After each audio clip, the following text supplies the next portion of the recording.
Hello everyone and welcome to Rocket Lasso Live, Season 3, Episode 12. And without wasting any time, let me go and pull up today's guest. We've got Noseman. How's it going, man? Thanks for joining me. Nice to be here.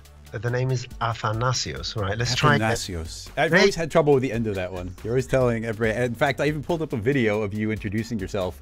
And I watched it like 3 times where you introduce. I love how in the video you even say, like, I'm Athanasios, I'm Greek, like immediately. It's like, let me get this out of the way right now. Oh, yeah, people need to be warned about that. Yeah. Athanasios. Yep. I think for a while I called you Athanasis as well. I go by many names, yeah. Yes. Noseman being the main one. So, yeah, we've got Noseman on the stream, and he is a Cinema 4D expert, super duper generalist, and you know all sorts of parts of the software. So, everybody, should be in for a good treat here because we're going to do a completely regular episode where we take questions from the audience, but now we've got 2 people with different ideas and ways of tackling it on a technical level. So, that could be really fun. How is everybody doing? Let's check out the chat. Let's see. We got Mick, Tobias, Sid, Spencer, Dean, Leo, Animation Hamster. How's it going? Spear Factory, Mr. Matt Dog. We got, lots of people coming in. Pierre, welcome. We got Christian, Michelangelo, Alistar, David, Justin, Mike, Jaspel, Dan, X-List is here. Everybody's showing up. How's everybody doing? Okay, so we need, because it's been a couple of weeks of bonus streams, before we do the proper introduction and see some of the work, see some of your work, everybody start getting links together. So anything cool that you want us to talk about, it could be just a typed out question. And if you're on YouTube, you cannot put a link in the chat. If you're on Twitch, you can put links in the chat. So if you're on YouTube, you can head over to Twitch if you want to put in a direct link. However, I don't mind the typed out questions. Those are fun as well. If you're linking to somebody's work, you need to link in such a way that I can see the studio or the artist who made it. So we have to go to their Instagram and make sure it's not just to the image of it. It has to go to their Instagram page type of thing. Because if we don't give credit, we're not going to tackle the question. But I'm going to go ahead and share your screen here. And if you want to give everybody a little bit of your background for anybody who might not know and any websites they should go and check out, or any kind of animation or demo reel. So your screen is now up. And, let me make sure I switch to my desk and guest. There we go. Haha. So demo reel. That's funny. Yeah. I made one demo reel when I first came to Canada so that I can have one at my first NAB 2014. And that's it, right? You're not going to see a demo reel. I don't do demo reels. Go to my YouTube channel and watch tutorials. Don't watch my demo reels. And if you want to find me on Twitter, I'm at NosemanGR. There is a Noseman, a Japanese fellow with 11 subscribers. That's not me. Noseman.org is my website. It has all my links, even my Instagram link, on which I've only got one post I did a few years ago. And I asked people to follow me there just because. And if you just Google Noseman, chances are I come up first. So I think that's my biggest success, if any. You Google Noseman, I come up first. Thank you very much. It's time to retire.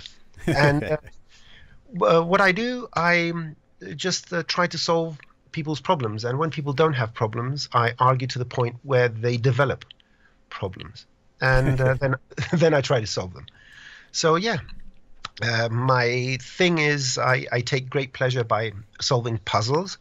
I don't have a very good memory or huge imagination. So my dopamine comes from solving a challenge or disregarding a question altogether. That gives me equal pleasure, ignoring people. And Athanasios Pozantsis, born in Greece, raised slightly in the UK, slightly. The accent is fake. My proper English sounds like this, okay? It's not the other English you hear.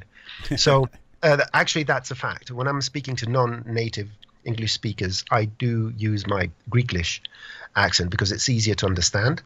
Yeah, that makes sense. When I want to pretend that I know everything, I have to revert to my I would say Oxfordian accent, and Oxfordian accent, and you have to tighten your throat to do that. I can teach you. Maybe I can make a tutorial. And yeah, I'm a Maxon contractor, and I deal with Cineversity quite a bit by reviewing tutorials and guiding tutors and hunting out any new tutors. And I'm part of the training and learning team under Simon Walker and Paul Babb, and we're a great little team there. And apparently, what we do is help people find solutions, which is our goal, and hopefully we are going to be doing it better and better. And that's all I have to say about myself. Yeah. Well, somebody in the chat says that you're one of the few who still create stuff with thinking particles, so they send their regards. And you're getting some compliments on your background. Well, that's one of the things I wanted to stress today. If you want to see nodes, I'd rather avoid it for one and only reason. Nodes is an amazing new technology, right? We've seen that Chris, more than anyone else, has shown how powerful the system is. But it's not a system that provides solution currently, right? It's something that the decision to show it was more sort of a move towards the users. It's a mark of openness, and Maxon is not sort of hiding behind a curtain or something. So you can see what's coming up. So literally, with the lag of a few months, you're getting a real-time view on what the developers are working today. And it's fun to look forward to nodes.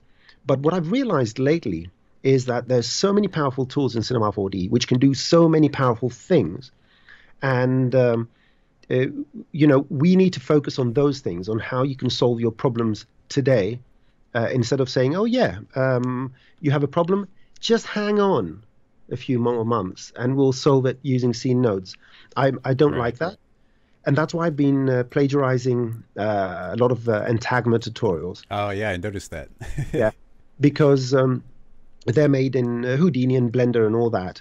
And I take the opportunity to sort of bridge different types of software, because all 3D software currently on the market are, they're quite competent, right? The easiest one is still Cinema 4D. And we have to be able to start seeing behind that little... it's sort of a smoke screen where, for some reason, most people don't go beyond a certain level in Cinema 4D, and there's a lot of misconception that Cinema 4D can't do X and Y. Yeah, every software can't do something, or it's difficult to do something specific. But Cinema 4D is much more capable than what we see, from first impressions. And I always get permission. Manuel is a very good friend. And I even have a sample of what I'm going to show soon. I got permission yesterday by Simon Fiedler, a great friend and amazing artist and TD. And he did, let me show you the bubble. It's not, the screen's not up, and now red blob on the screen. Okay, cool. Okay, everybody, I'm going to do an edit there in the official video, so...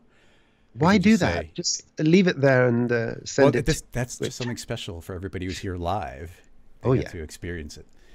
See, have experience. So red blob is there, and this is not just a deformation. This is a bubble deformation where you can see that it goes outwards a bit as well, and of course it animates, and of course it's procedural. And of course, you can colorize it because we're using Vertex Maps. But this is something that Simon created on Houdini, and I got permission, and I did the main, let's say, concept behind this is the target effector. Oh, it's switching. Okay. Press the buttons. So I'm trying to see if YouTube is streaming again. So, but it's. It was me trying to tab on the other monitor. Apologies. Okay. So the target effector is one of the least known effectors. Everyone thinks it just targets object to object and clone to clone.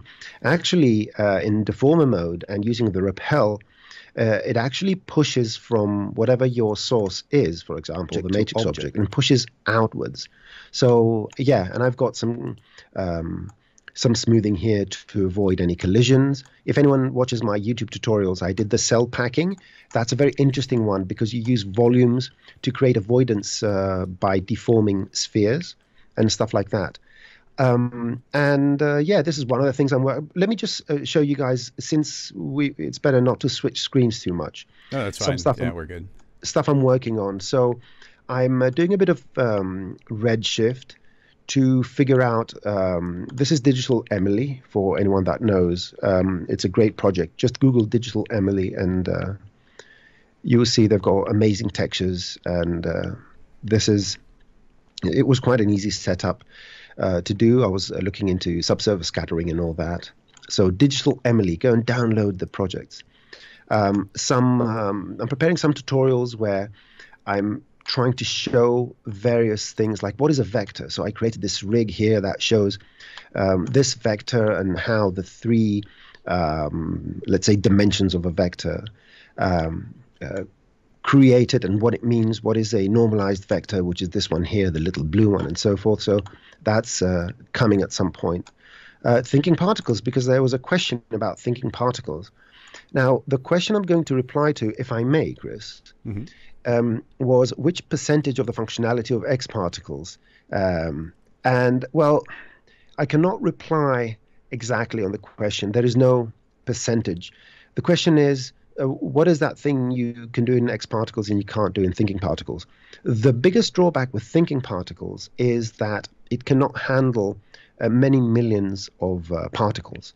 And it's, as far as I know, single-threaded. So it will only work depending on the clock speed of your computer. That's how fast it can go. Yeah, I've mostly been between like 10,000 and 100,000 is like as far as you can push it on any practical level, and that's like, and it's done. Yep, exactly. And the thing with X particles is the X particles is an ecosystem on its own, right? It's got exposure, it's got the fluids, it's got all sorts of things, and very well integrated with all third-party renderers. So it's a different story. It depends on what you do. If you want to make things like branching structures, this is just a thinking particle setup where it's using some relatively, simple math. This may seem a bit complex, but this is all we have here. Nothing else. Just a time that drives some comparisons. This comparison is to tell it to start emitting on frame 1 because the P-storm doesn't allow you to start emitting at a certain point. So it's sort of a workaround. So this is the workaround. And then we just pass the 3 turbulence, wind, and friction, which are the new new connectivity since I think S22, when I can use them with thinking particles. And then we are using a very simple modulo to measure 1 second, and every second it creates a new bunch of particles. So at frame 30, it will create another bunch, 60, 90, and so forth. Moduloing the time. Yep. And if this is what you want, if you want a branching structure, something that is growing like this, well, yeah, X particles of course they can do it, but thinking particles can handle it as well. So particle count is the predominant thing, and then everything else that X particles comes with. But it depends again on your time. If you get projects that work, you need to work with particles, the question is, how much is your hour worth? If let's say X particles is, what is it, $600 or something like that, $400? I'm not sure. I think around 4, but I'm not certain. Now, if you're charging a good hourly rate, and it's going to take you 5 days to learn thinking particles, well, actually you're losing money. And if you're going to use it for a project, so always consider the tools in relation to how you're going to use them and how much income they're going to make you. So it's not just, oh, I don't want to buy software. Well, if you're going to make money, of course you're going to buy software. Sometimes the more you spend on something, imagine if everyone's rendering in physical render because they didn't want to pay, $400-500 for Redshift, and I just checked. It's almost 900 for X particles, US dollars. So. It's every penny's worth. Come on, let's not complain about it. I'm not complaining. I'm just saying I stated it was half the amount that it is, so I'm just correcting it. Like X particles is pretty great. Oh yeah, yeah. It's a amazing ecosystem plugin. So let's move down. So this was a question by my friend Vic Garcia. He wanted this double sort of XRig. This was, I think, a car seat where he wanted to be able to control. I'm going to get rid of the sphere because that was just for fun, and I'm going to get rid of the two vibrate tags. So basically, you have the top controller and the bottom controller. And this is not a rig per se. There are no joints or anything like that. This is all espresso based. I'm just using Pythagoras, the Pythagoras thing, all the Pythagorean theorem. It's not a theorem. It's yeah. But yeah, the Pythagorean one, where basically you can tell the length of this triangle by knowing this, because this is always steady, and the angle it rotates. So you use simple trigonometry to calculate this angle, and you know that this is always the same length, and this gives you the y, and you do it twice and you get this rig. So this is one of my fascinations, and I think we share the same thing. How many practical problems you can solve by applying high school math, and a bit of effort, right? It will take you half an hour to figure it out, because you have to divide, you have to get, go open your textbook with trigonometry and find out which one is this. It's the r cosine, for example. You'll find anything on the internet. And you can solve some problems. This would be very difficult to solve under any other, conditions, like using joints and stuff like that, because I tried to do that and I was like, no, math is my savior. The bubble deform I showed, and what's coming out. We got a bunch of questions coming in from people, so we're going to want to tackle those soon. Yeah. But if you got something please. else you want to show. Just a couple of other things which I'm working on. This is coming out in about 2 weeks, I think, which is basically a way to create procedural crystals. You make two setups, you put them in a cloner, and you say, now I want, let's say, only 3 different ones. And once you've made one of these setups, then you just put it under here and change some parameters, and then you can make an infinite number of different crystals, and you save them out as mesh objects, and you can use them any way you want. So very nice. Yeah, I love the infinite variation blend setup. Yeah. A couple different random seeds, and it's like, look, infinite variety. Exactly. And it's literally infinite. It's not even sort of approximation. And finally, this is something I was working on a while ago, and I want to see if I can focus on it again. This is an asset I bought off a great artist, and I'm using, well, it was pretty much the first time I used the actual motion clips. And these are, it's one clip where he's rotating, one where he's jumping up, one where he's up there and flying, and then one when he's rotating. And you can make it seamless and make this thing into a looping animation, which under other circumstances is not an easy thing to do. So sure. We have some amazing, look at that. It's just a looping animation. You can't even see a click or a blip or anything. It's amazing how many powerful tools we have. And getting to know the tools better is going to allow you to find so many solutions for so many problems, and that will allow you to be even more creative. So you can put your full idea and execute it without any constraints. And I think that's what I have here. The vector thing about, yeah. These are sort of the things generally I'm working on. No promise. You got a bunch of nice stuff coming out. I haven't used the motion clips in a long time. I used them, man, the last time I used them was probably like 8 years ago or something. But they've been there for a while, and they're incredibly powerful. Oh, yeah. Yeah. They're a bit finicky, right? Because the UX and many other technologies have changed quite a bit. And there was no real time to deal with these, but they're still fully functional. Once you know what to avoid, you can do wonders with this, especially now with Mixamo and all that, where there's so many resources where you can find ready-made animated characters and so forth. I mean, I bought this $20. I mean, it's a beautiful, beautiful, oh yeah, missing some materials here. Anyway, it's a kit bash material, but okay. Anyway, there you go. Beautiful asset. With I think it had 10 different animations. It had 5 different skins for colors and stuff like that. And it's $20. I mean, honestly, people pay $20 for a couple of coffees, you know, and here's an asset you can actually make something beautiful. Yeah, 100%. So let's see some questions. Yeah, definitely. I'm going to pop this up. And we got a question that somebody seconded from Crossfader. And he's saying it's about collapsing objects from horizontal to vertical with proper spacing and randomization. So let's see what we've got here. First of all, muting the tab. Let's see. This is from Future Deluxe. And let's see what we've got here. Whoa. That's actually pretty crazy. Let's look at the beginning there a couple times. Interesting. What is... It's a good question. I'm trying to see how...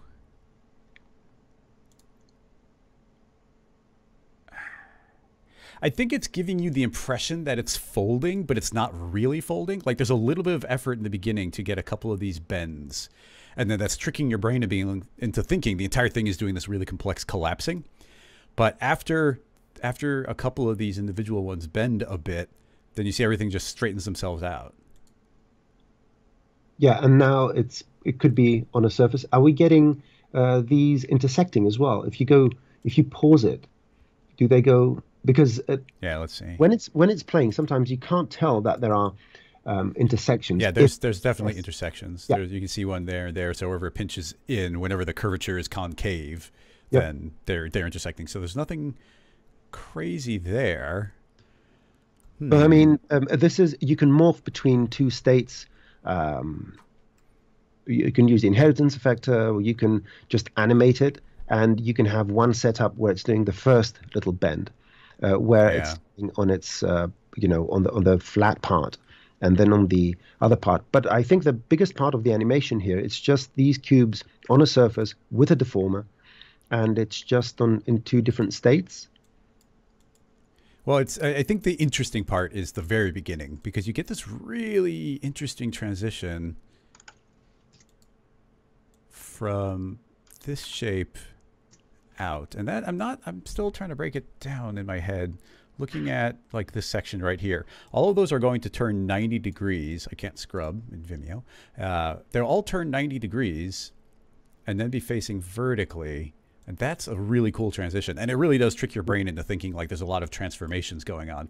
But at a certain point, they all just separate off from each other. But then they line up again. That's what's throwing me off. You see how, look at this piece and this piece right there. Those two like very much feel like they have like a mechanical connection. Like it feels like a mechanical connection from here to here.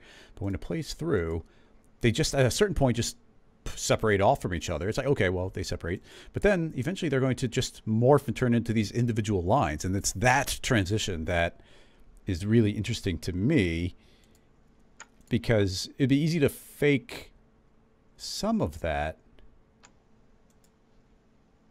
But then they also I would think this is ideal for the inheritance effector.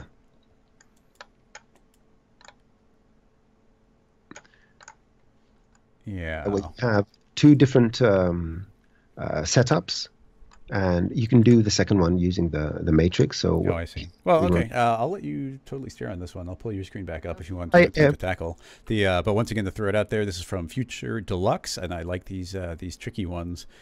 Brand in motion. So I'm going to switch back. I'm going to put the reference over here. In fact, I'm going to move my cinema over here just in case I end up fiddling around while you're controlling. So your screen's back up, but you might want to start over so that everybody can see you through your process. I'm just making I made a cloner with a smaller cube, and I made the cloner 3x1x3 and just changed the spacing. And then I make a matrix with the same spacing, and I'm just going to change some of the parameters of that. And I'm going to attempt to use, so let me take this matrix up here, and let's do something with it. I'm going to rotate the matrices of it. So they're sort of rotated in that direction, or this direction for that matter. There you go. I'm just going to put it 90 degrees for fun. And what I want to do is transform this. So I want this to inherit something from this little bugger over there. So in this case, I'm going to use the inheritance. I haven't used it for a while, which means I may make a mistake, but that's not a problem. Matrix, direct, and basically we are sort of transferring with using the inheritance effector, the matrix positions from one to the other. Now I want to figure out why my rotation is not coming through. So position scale and rotation. We have a rotation over there. I would expect that to rotate. So I'm definitely forgetting something. Animation. No. Yeah. Oops. So direct. And then motion. Yeah, I was going to say the morph motion is, I think. So now you can see that I have these two states. Now imagine if the cloner, instead of being, let's leave it as a grid, but this one, I don't want it to be a grid array anymore. Now I want this to be a landscape. Press T, make it smaller, move it up here, and let's rotate it. And I want to use the matrix to go in object mode and put this here and make 9 of these. So this should do the same thing. So we're going from the first part of that to the second. And imagine if this landscape now has some sort of deformation going on, right? I'm just going to use the simplest one, which is my formula, which I can never, ever find because it's right there underneath my mouse. I can never find the morph in there. I can't find anything anymore. There you go. So look at this. We have a very specific mograph setup over here. Let me turn off this. And then we have the second one here. And by using the inheritance, we are changing from one to the other. So basically what we're seeing in that particular situation is someone is using some form of one animation and another animation to blend between the one where they're doing one thing to the other that's doing another thing. So this will be the very generic way to make things, to blend two mograph setups.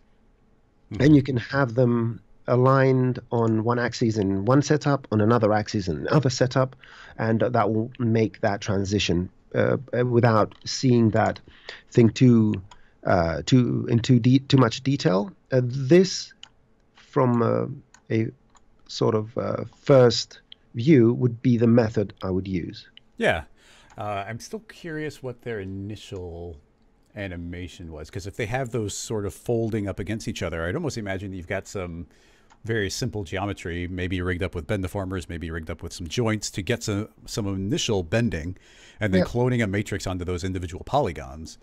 That gives you the initial motion, and then blending. But they'd have to, like, the indexes would have to perfectly line up, and that wouldn't be simple, or they wouldn't be arbitrary to get them lined up perfectly. I love the way you think, Chris. It's very simple. I would do something like this. I would set this, it's 3 by 3, fantastic. Make it editable. And then you can even do PLA animation on this. It doesn't really make a difference. Go to the cloner. Let's make this an object. Let's drag this in here. And let's set this to polygon center. And you can align or not align the clone. It's up to you. Or just rotate it. So I think we'll have to align if we want it to rotate with a deformation. Could be, yeah. I'm going to let our users decide what they're going to do. So that's what we call the cop-out, right? We say that, but now you have to do it in the next 2 steps. And you can see that anything you do here, I press the Command Z because I pressed Command Z because I'm a Mac person. So, oops. And what do we have? Yeah, the align, of course. Ah. That's Chris. Yeah. Thank you very much. So I like to do this.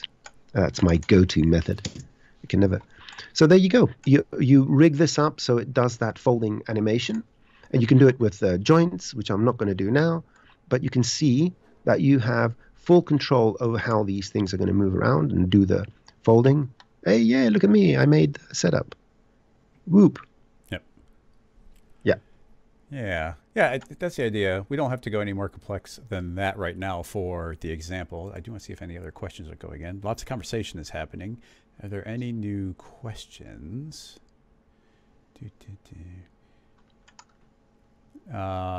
Cirque is asking a question. Let's see what we've got here. I've got, once again, mute the tab. Okay, we got somebody's Instagram animation. Let's see who put this together. This is from Perry Cooper from Massachusetts. Massachusetts. Yes, that's a tricky one. Yeah, sitting uncomfortably. That's a cute name. I think there's we've got a lot of volumes going on here. Yeah. This is looping on the mapping. Here, I'm going to steer this time, and you correct me if I'm doing something wrong. You can see it. Yeah, so let's see. Starting out, let's just create any shape. I'm just going to arbitrarily do a sphere as our base volume, feed this into a volume builder, put that into a volume mesher. So that is our overall volume. Now we need some sort of noise overlaying this entire thing. So feeding in a random field is a very nice way of generating a noise. Putting that into the builder, there is now the noise. Inside the builder, I'm going to say that this should generate not as a box, but wherever it's intersecting the objects below. We're going to need a reasonable amount of resolution, but we're in a live stream, so we'll keep this reasonable-ish. And then in the noise, currently it's a Perlin noise, which is probably the noise they are using. Let's make this 10 times as large. Oh, and let's not do a union.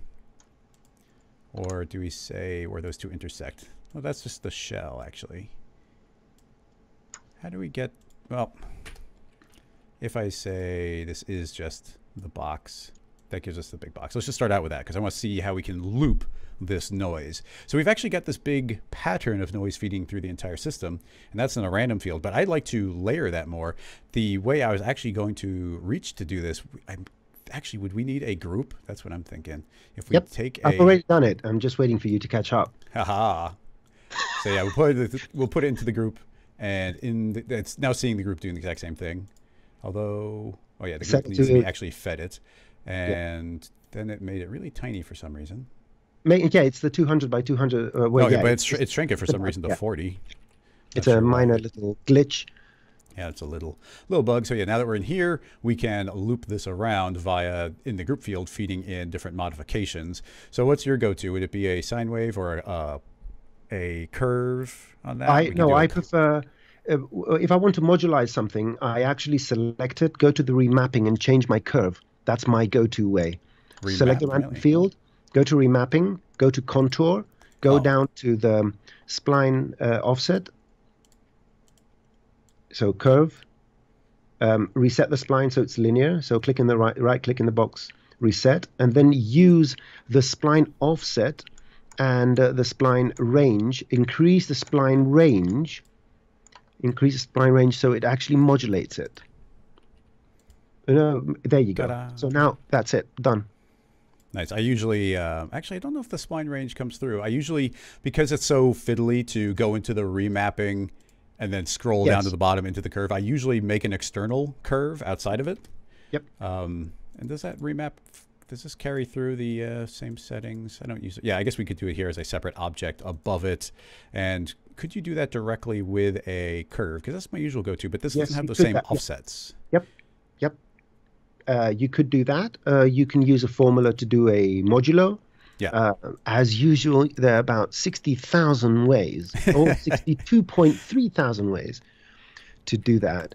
I usually say there's 12 ways, but maybe there's even more. 12 reasonably different ways that aren't just iterations on each other. I have a piece of advice for you, Chris. Make the voxel size bigger because your animation is playing slowly. Well, yeah, that's what I said. We're in a live stream. But, I mean, we'd want it to be pretty dang smooth overall, but while we're in a live stream, obviously you want the voxels to be reasonable. But yeah, then you're gonna get real chunky. So it's a push and pull on that. And then if we want to smooth that out more, the two options pretty much are, I usually reach for the smoothing when I can get away with it. Putting that into the volume mesher will smooth it very nicely. You'll still get some weird pinches, and I've never really found a great way around that, where you'll see as I increase this, I just want to really point out, you see like this little pinch right there? So no good way, as far as I know, to get rid of that, but this calculates very quickly. The slower way to calculate is using the SDF smooth inside of it, which will round everything out very nicely, but it really will do a major hit on your frame rate, depending on how many voxels that we've got here. Yep. Yeah, you just intersect this shape with whatever shape that we wanted, such as, in this case, the chair. But I think this is pretty much exactly that. There's so many ways to to layer this up, change things, change the base noise that we're feeding inside. I guess we'd have to find the right contrast levels. These won't all be good candidates right out of the box, but they will all loop around. But that's why Perlin noise is great. It's kind of got the best middle range. And one of the things I really like to do is I put a smooth deformer over the mesher. That takes care of a lot of the artifacts without actually losing the actual volume definition. So I try to deal with some of these artifacts using smoothing the mesh itself, not the volume. It depends, and it's always what's that in contrast to what I said? Because I mentioned the SDF smooth, but that's a last resort for me because it's slow, and then I put in the smoothing deformer here in the geometry. I told you I can't see at 2 feet. Yeah, now I can see. Okay, okay, so that it is literally what I did. There you go. See, I was ahead of you on that one. Okay, we do have more questions coming in though, which I want to check out. I'm a little worried about this one whenever these types of questions come in, but we'll see what your take is on it. So from Mick, they're asking about creating beer foam. So let's check out the reference we've got here. Yeah. Oh yeah, it's just really straight. It's just a still image, but like even imagine you were building some sort of rig to actually animate this. Do you have like all of my methods would be doing volume type things, which are not simple. They'd be fairly complex rigs. Well, the noise. So yeah, the render, the material itself. Let's forget about the bubbles for a second. I guess the bubbles are what I'm mainly concerned with.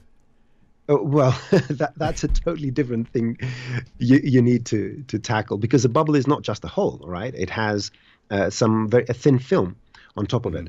So one way is to say, okay, I'm going to go full mesh on this and make 500,000 bubbles and so forth, which has its own overhead. If you're going to use any volume that will be able to hold the bubbles, you need to make it extremely dense. So the times are going to go sky high. It's going to be very, very slow. The solution I think is best is to fake it, depending on how close you're going to be to that, to fake it using a material.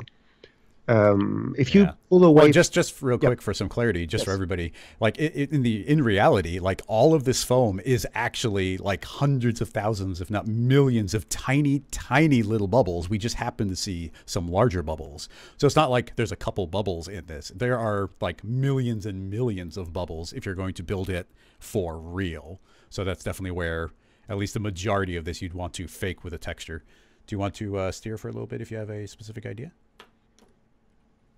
In terms of the material, the standard thing is that this is a subsurface scattering material. That's one of the ways you can tackle it. Or it's a volumetric material. You may be able, I don't know, this is something I would like to try, to create a fog volume, a quite dense one, that sort of resembles, have the little cavities and so forth, just as a first pass. And instead of creating each bubble as a individual bubble, put a skin over it, which is sort of the outer surface of the bubbles. But I don't know if it's something, I don't know, let me think. I don't think it's something I can do anything that resembles that in 3 minutes. This is something I want to think about. So I'm using what's called a pencil. It's a mechanical device by which you use carbon to do dark lines on light, thin sheets of a material called paper, right? It's how tablets were designed to look like. So, foam. Oh, because I've been asked, what is that? Holding a pencil and paper. Yeah, so I'm going to look into that and see if I come up with something. Now, someone posted a YouTube video that says beer foam achieved here. I mean, I don't know. I have a policy that we don't go watch other people's tutorials, especially on the stream. If somebody else has a solution, go watch that solution. Yep. I want to see the final result, because you can always take a photo of foam. So use a black, actually not a black, a white surface. Take a photo. Jessica Weiss did some interesting tutorials on Cineversity a few months ago, where she was actually doing practical effects using fish tanks and spraying things on paper, and you shoot with your iPhone, nothing more, just a decent lighting setup. And when I say decent, nothing even really professional. A couple of lights, IKEA lights, and you can use those as textures. You know, I know it's cheating, but I have to remind everyone, everything is cheating, right? When you look at your screen, it's not a real world. It's cheating, right? Everything is approximated. So yeah, cheating is allowed. So if you can cheat using practical effects, which the majority of stuff that was made up until 20 years ago, it was all practical effects. So they still stand. They still stand. Are you trying to do foam? Yeah, I just had a thought of doing a procedural material. I know we do on a series of different layers and see if we get something semi-reasonable that doesn't take a million years. And this is not aiming for the entire end result, but let's just see. Because there is one noise type that does really good little circles, and it is one of the Voronoi types. Is it? It's not displaced, is it? Maybe it might be Voronoi 1. Yeah, okay, this one. If I crop this in, you'll see I'll start getting small circles. So there, and I mean, I'm thinking we want this to be as large as possible without starting to see like the cell pattern. I guess we could even still see the cell pattern, but something like that. This needs to be inverted, so I'll invert that. Of course, anytime you're doing, actually, no, I think we would want this. Anytime you're layering up a bunch of alphas, Cinema doesn't, it's going to start getting really slow really quickly. And we probably would, let's see, that's applying on one material. Let's see if they all line up. I'll put a little more spacing between them for the initial render. Let's just put 5 units in between each. And when I hit render, yeah, right now they're identical the way they're lining up. So let's make sure that that material is either set to, the simple way for our demo would just be set this to world coordinates. So now you'll see that they should be different on each one. So now I've got, in theory, in this case, 10 layers of bubbles. And we could start adding more depth to it by shrinking them or clipping in more. So now there's not quite so many bubbles on each layer. And yeah, those aren't terrible. And if we layer these up, we see the pattern? Yeah, we need some decent space. So let's do like 20 layers of that. I don't think the render is set up to go that deep. So let's go to our options and make sure that the ray depth, I'll just set this up to the maximum 500. We're probably not going to get there, but let's just crank it. So why not? It does slow down your render, everyone should know, but because it's fully multi-threaded, if you have a good computer, it won't be. But this will give you some decent depth on these. But of course, it's kind of because the bubbles are sort of the opposite concept, right? Where it's like those would be holes in it. I don't know. It's kind of a weird concept. Well, you have to use, I guess you can use that one as a mask to do small reflections and one to create divots. Yeah. Because you have it's a divot in the foam, and, well, it's all bubbles, but, you know, the obvious bubbles are a divot in the foam, and they have a shiny surface on top. And yeah, we definitely need a different material at the end. Yeah, see, we can't, they need depth, so the little individual circles work better when that was inverted. But yeah, I don't have a great answer for it. We could turn to ambient occlusion, which is not the setup. I just want to see what kind of depth that might give us. And make sure this evaluates the transparency. And I just want to see if we get, yeah, you see it's already kicking its butt because ambient occlusion does not like calculating transparency on a good day, and now we're sending this through a ton of layers. You can see how slow this is going even with all the cores. Yeah, that's not giving us much in the way of depth. It's not enjoying it, obviously. So I'm doing a subsurface scattering setup. Very simple, nothing intricate. Continue, and if you don't hear me replying, it's because I'm thinking hard. I'm seriously single-threaded. Yeah, this didn't really reveal any depth in any relevant sense. But it also goes to, you know, if I put more space in between them, it might. But let's just kill that ambient occlusion. And, yeah, I mean, it just goes to the reality. Oftentimes I'm like, let's build it the way it is in the real world. We can't really do that because it would be just an absolute insane amount of actual bubbles that would need to be circle packed for all purposes, but they'd also, if it was animated, need the ability to be moving. That's just not a practical thing. I mean, honestly, the most basic version of this, I'm not saying this would be good, but I just wonder how it would look. And if you do get something cool to show, like shout it out and I'll jump over.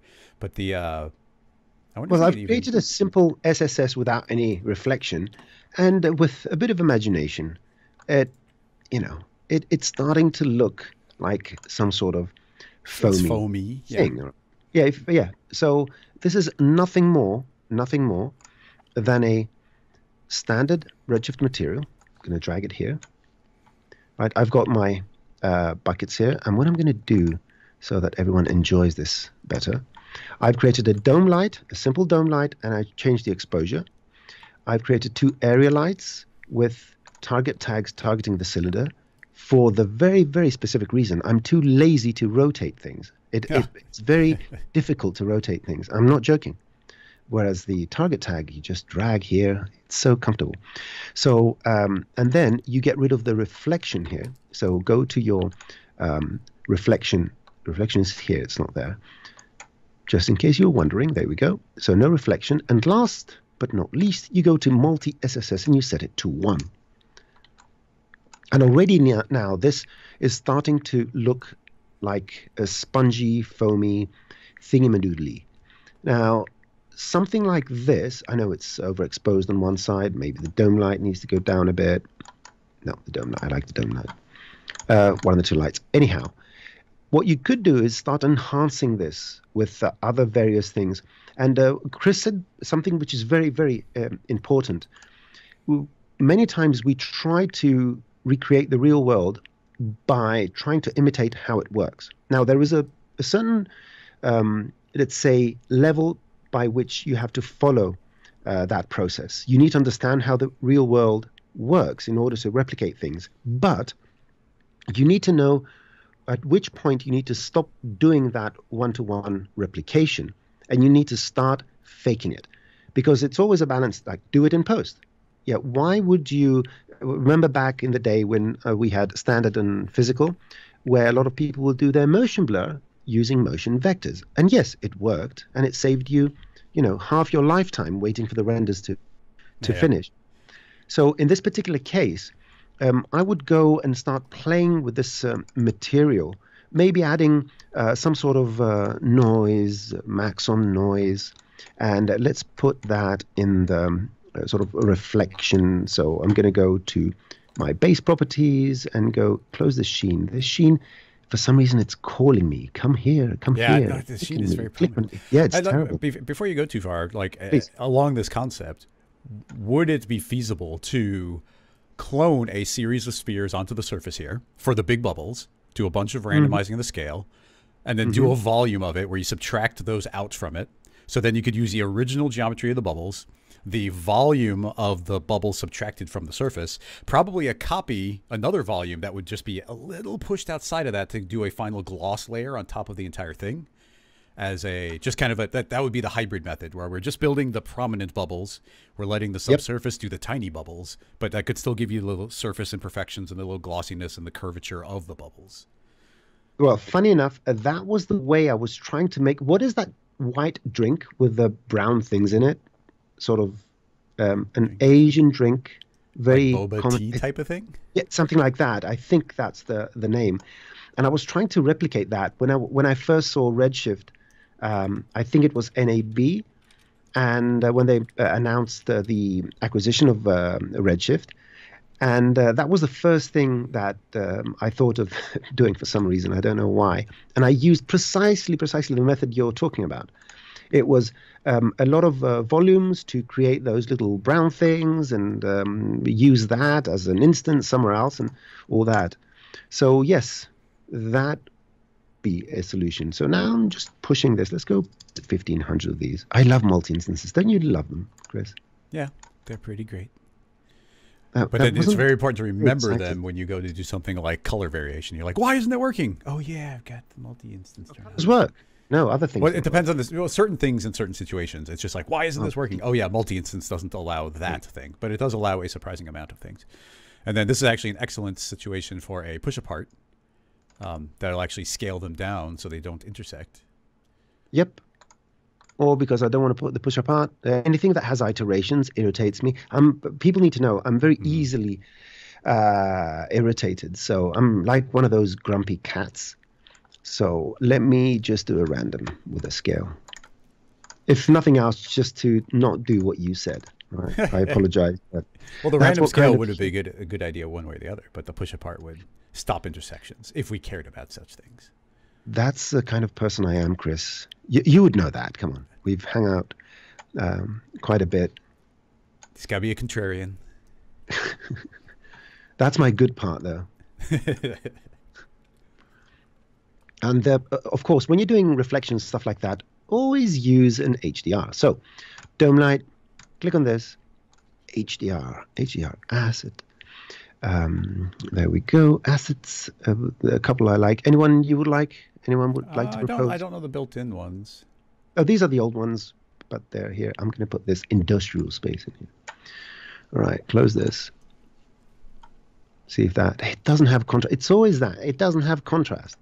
A wood scene would be nice. So there's one with some trees here. There you go. I think trees always help. Yeah, drinking in the forest. That's the best place.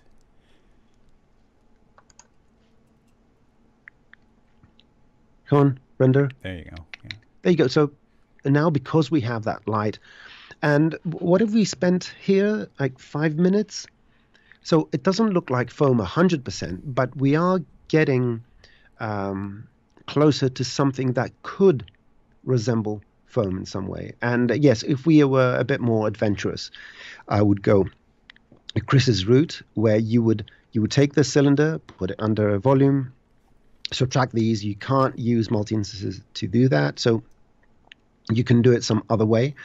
Yeah, in this particular case, I could even think of maybe a matrix object or a point object instead of the cloner itself, and use the points in the volume using point mode, because then you won't have to deal with all these objects. And it still sees a scale, right? That's a very good question. Well, I would find another way. But anyhow, as you can see now what's going on here, we are getting something that may start resembling. Yeah, it looks really nice on the rim there. It's like surprisingly good considering these bubbles are just passing right through the surface. Yeah, there you go. These look like bubbles. This doesn't look like foam. I wouldn't drink this. I would. Well, it's a lot of foam one way or the other anyway. But don't drink this, please, please. Yeah, and we don't give medical advice, all right? This is purely entertainment. Yep. This is definitely not good for you.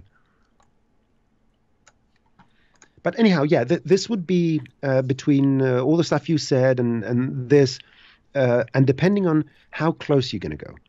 If this is a hero product, if you want to zoom right in there, sometimes the technique you're going to use for your very close-up shot is completely different compared to the one you're going to use for the long shot. So even that is something you need to take into consideration when you're building something like this. Yeah, there's a lot of layers, and there's even a big difference between if you're building a still. There'd be a big difference between building a still and building an animation. Completely unrelated rigs, depending on what's going on there. Yep. Let's tackle the next question, though. I think we've gone far enough on that one. That looked better than I thought it would for the amount of time we put into it. Zach has a question. The yellow part in this. Let's see what we got. Ooh, we got some crazy fungus growth, it looks like. So this is from mushroom.ig, presumably mushroom.instagram. Mm-hmm. But yeah, I love the real life references. Yes. Okay. Blah, blah, blah, blah, blah, blah. I just wonder what's happening in between the pieces when they're at the beginning state, because let's see, my go-to on this would be you'd pre-build your hexagon mesh first, and then I would counter deform it through like a mesh deformer. So a secondary simple object could be running some dynamics perhaps, some soft body dynamics, and that could inflate, and that would be deforming the more complex final geometry. You couldn't have said it. I couldn't have said it better, Chris. Oh, thank you. I thought That's you'd it. have Yeah. your. The final. What's one of the other 64,000 ways we could do it? Let's see. What you said about building the final actually is one of those things where I always promote it as a solution when you're building mograph. Try and build the final result, the one which is going to be your hero shot first, and then in a subtractive way try and get things down to the original one, to the beginning. And if you think about it, it's more important to see that final state. That's the more impressive part of it. Whereas how it begins, it doesn't really matter. This looks like a yellow cylinder. So always start from what is the most important part of what you're showing. Yes, sirree. And I would probably even keep this as parametric as I can, even though I just made all this editable. And just for anybody who I wasn't talking through it, I just made a sphere. I selected all the points. I did a bevel on those, which essentially gives us almost entirely hexagons. There's a few 5-sided ones just because of the nature of that type of sphere. But then we could, if I wanted to round this, and you will see in the reference that they're a little bit rounded. So it's even like a beehive honeycomb is very hexagonal, but it's rounded on the corners. So you see these are like kind of rounded hexes. They get a little thicker in these corners, which doesn't happen here. So even procedurally speaking, something that could be nice would be, well, here, let me show you. If I were to throw this into a subdivision surface immediately, it's going to round it out too much. You see it's all gotten very rounded. The hex is gone. But if that first goes into a cloth surface and we subdivide that one time, so you'll see right here we have, I don't want to do any thickness this time, but I do want to add a single subdivision. It's now subdivided. It's added a lot of geometry, but because of this procedural subdivision, I can say, hey, now subdivide it. And now you see we get to maintain the overall hex shape, but we get these rounded insides. So that's just one thought on that. And presumably we could even take a smoothing and put this as the secondary child, so it actually applies to it. And when you're using, I've been saying this a lot lately, but when using smoothing, I do agree that we don't want to do any more iterations than we have to. And this stiffness is already on by default, and that's eating up iterations. So let's get rid of that entirely. And now the more I smooth this, the more you'll see that will also round it. So it's kind of an additional thing we can do there. So actually a little extra rounding will kind of nice. Now that that's happened, this entire thing could then be fed into a cloth surface. And don't subdivide this time. Instead, add thickness. Ooh, that's getting a little funky there. With all these extra subdivisions, I suppose. Chris, can you stop doing what I'm doing?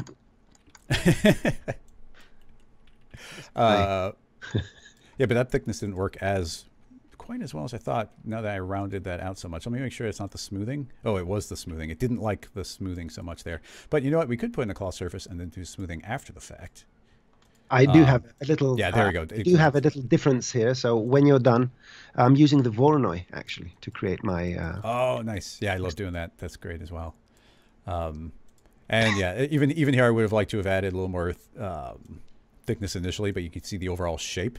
But what's nice about this setup is I still just have this original geometry here. So that means I can do my deformations on a very, very low poly approximation of the overall shape. So in this case. Let's make another sphere, and I will put it on the icosahedron, so it's pretty much the exact same thing. And we're going to do this very simple version, so I'm just going to make it be a small squishy ball. So let's add a simulation soft body, and I would like it to, yes, indeed, be a soft body. If we hit play, it'll just fall to the ground, and hopefully, let's make the ground dynamic. It'll just be kind of this squishy ball. But if we keyframe the scale of it, in this case, I would like the rest length. It's very important not to just jump to a set scale. We need to transition into it. It can freak it out if you do otherwise. So let's keyframe that. And over the first 10 frames, I'll scale this down to 10% of the overall scale. And now that we've got 10% of the overall scale, I'll stick on that for 10 frames. And then we'll do a slower transition out all the way up to 90. So that'll scale us back up to 100. And I'll even lengthen the timeline by a couple extra frames just so we can see it. So let's just see what that ball is doing. So that shrinks down, squishes on the ground, so you just get this pathetic little squished thing. But then it's going to begin inflating itself, hopefully. I didn't catch that last keyframe. Let's go here and say 100% on, 100%. Do you find if you type in a number very quickly and click off, it doesn't acknowledge it? I'm a little too quick on that one. But Let's Happens play. to me all the time, Chris. Happens to me all the time. Burp. So there you go. So you get this nice squishy thing. I wonder, I don't know, I don't do this very often, but just to emulate our original thing a little bit more, I'm going to see if I can attach a spring to the top here. So let's see what our point index is, because that's a quick way of doing it. Where's structure? This is point number 12. So creating a simulate dynamics spring. I would like to hit Shift S for snapping, turn off snapping so I don't forget. So this spring will connect to this sphere. I don't want the center of mass. I want a particular polygon point. That point is number 12. So it's got 0 length right there. Rest length of 0. Stiffness hopefully is fine. The hope here, and there's a good chance it'll explode. So let's just see what happens. But if I play, yeah, you see it sticks there. But we need it to be, well, it's kind of flinging around a little bit. But yeah, you see it's actually hanging from there. So you know what? Good enough for our test. So this becomes our reference mesh. So we'll just call that reference. And this needs to be deformed via our mesh deformer. I found it quickly this time. That will deform via this. And I would like to say also look at the surface area outside of it just in case. Let's initialize, which will kind of hide the original mesh. And with any luck, yeah, our other geometry will properly scale with it. I think we get that frame of lag, but I don't think it actually happens in the end. And if you did see it during your render, that frame of lag, you could always bake out your dynamics. But this is running quick enough. I'm not super worried about that. Now this ends up having quite a few polygons, but let's see how quickly this runs because of the process we made. And yeah, those all squished together. And yeah, so it's actually clumped up pretty well. I probably want to scale that, but yeah, now this will grow. And now just the space in between is mostly scaling. And it is fully dynamic. So that could be squishing and bouncing off of other shapes as well. Let's just turn off that spring, let it bounce off the ground, and we'll check out what Noseman put together. So this actually fall with gravity, squish into the ground. And then as it grows, blurb. I'd need a visible offset here so it wouldn't pass through the ground, but that'd be pretty simple to add. So yeah, that's my thought on that. And that could be trapped inside of a cup or a container because it's fully dynamic. But yeah, that's my version of this. I'm going to switch over to your screen and let's see what you got. And no dynamics. Just procedural. It's terrible. The result is not the same, but I don't care. That's the good thing about teaching people. You don't have your Voronoi cut is so way let me, nicer. I like that. Quickly break this down so we know what we're talking about. So one of the tricks you can do with the Voronoi, I think the first person was Derya Ozturk that showed this, and Yader is his name, and I think he's an alien. I mean, yeah. He comes up with these things so if you go to the Voronoi fracture and you drag in the object itself, especially if it's a icosahedron, this is what you get. And then all you have to do is go and offset this by a hefty amount, invert it, and make it hull only. We have the prototype of what we need here. Then you can take this and put it under, let's say, a subdivision surface or a cloth surface. I'm messing up my shortcuts, something like this. You can add your thickness. I'm going to set this to 1 and 1. I'm going to set this to 1 or 0 for that matter. You can do whatever you want. No, 0. See, I can't make up my mind. That's a problem. That's a problem. So we have this nice little geometry here, and then we're going to go and Alt-G it, also known as group, get your smoothing, drag it in here, and if you want to, you have now your topology. Here it is. Fantastic. What else did I do? And then I used the magic of deformers, the shrink wrap. It's so underused, this bloody thing, the shrink wrap. Yeah. And the collision deformer. I never respected them enough. I love the collision deformer. No, they're great. I just, for years, was like, well, no, I'm going to simulate it instead of good for you. Deform it. But yeah. But no, that's what I'm saying is I appreciate them more now. Yep, and there you go. And now you're going to drag a field in here and set it to +y, and you put it down here, and you go wee, and you can do this. Oh, you got the and of course, the other thing I like is the fact that you can bake something out as a lembic, and when you bring it in, you can apply secondary animations using deformers. So, yeah, you can do some sort of simulation, your basic object, make this a mesh object instead of a primitive. Do whatever you want to do with it. For soft bodies, I like to use the Mesh Deformer. That is something I think I've seen you do quite a few times. Well, I just did the Mesh Deformer in my version. Right, but in more complex stuff as well. The Mesh Deformer is overall the greatest way to use soft body dynamics. That's the connection I'm trying to make here. Yeah. Well, I have that super old tutorial where I was dropping a series of like heavy safes on top of a van, but it was just so low poly, it ran on almost real time. That is something that people are not using enough, I think. Yeah, agreed. I mean, it's super cool. It's really, really, really powerful for our character stuff as well. Like you can rig up and weight a very low poly character and then project the entire thing onto a high poly character. Oh, yep. So much power on that. Everybody had put a bunch of links for different foam results and tutorials, so thanks for posting those. Wait a minute. Is Crossfader Yadder? No. Yeah. Oh. That's Lucas. But somebody asked you said what's the name. Somebody asked what name you mentioned, and he's answering. Okay. Yeah. Good. I was like, oh my God, all the internet handles. It's funny. Yeah. No, it gets tricky. Let's see. There was a question on YouTube. It's going back a little ways. Actually, yeah, this one's kind of neat. So there's a typed out question on YouTube, and I do like the typed out question. So Demi's Art, if you're still in there, it was, is there a way, I've already got it in my head, but I'd be curious of your answer as well. Is there any way to use a vertex map to influence the density of clones on a surface? Let's say they're randomly placed objects on a surface, but you want the density to be driven via a vertex map. All right, let's see. Let's push apart would be my idea and use a vertex map from another object. I mean, you can use a vertex map wherever you use anything else, but let's do this. You don't like push apart. We know one thing about you. Well, we know two things. You're Greek and you don't like push apart. Yeah, but I'll have to use it. Okay, I have to use it. All right, I can do this. So let's take mograph. Let's put some, I don't know, spheres, icosahedron. Sorry, I just like to do that. Icosahedron is a difficult Greek word, which means it's actually ikosaedron, which means 20 faces.